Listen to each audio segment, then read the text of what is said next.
મેઘરજનગરમાં જિલ્લા ભાજપ પ્રમુખનો સન્માન સમારોહ યોજાયો હતો। જિલ્લા ભાજપ પ્રમુખ પ્રિયંકા ડામોર અને ધારાસભ્ય પીસી બરડા ઉપસ્થિત રહ્યા હતા। સમારંભ અગાઉ ડીસામાં થયેલા હોનારતના 21 મૃતકોને શ્રદ્ધાંજલિ અપાઈ હતી। ભીખાજી ઠાકોરના માદરે વતન સન્માન સમારોહ કાર્યક્રમ યોજાયો હતો। કોંગ્રેસમાં ભડકો થયો હતો। કોંગ્રેસના પૂર્વ તાલુકા પંચાયતના સદસ્ય સહિત 25 કાર્યકરોએ કેસરીઓ ધારણ કર્યો હતો। જે કેસરી ગુજરાતી સાથે મયુર પોકાર માલપુર। આજે ભારતીય જનતા પાર્ટીના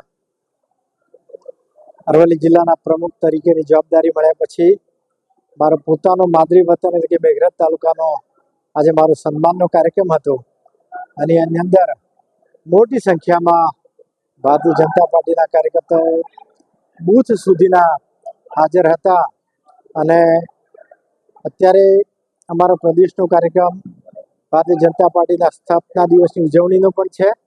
6 એપ્રિલ 1980ના રોજ જ્યારે સ્થાપના થઈ હતી ત્યારે અમારે અત્યારે હર ઘર ભાજપનો ઝંડો લાગે તો એ પણ વાત કરવામાં આવી અને મોટી સંખ્યાની અંદર આજે કોંગ્રેસના એક પૂર્વ તાલુકા પંચાયતના સદસ્ય કાંતિભાઈ વણકર અને એમની સાથે લગભગ 25 કાર્યકર્તાઓ સાથે વિધિવત રીતે ભારતીય જનતા પાર્ટીનો ખીસ ધારણ કરી અને આ ભારતીય જનતા પાર્ટી વિકાસની રાજનીતિમાં જોડાવા માટે એમને પણ ખીસ ધારણ કરી અમારી સાથે જોડાયા છે।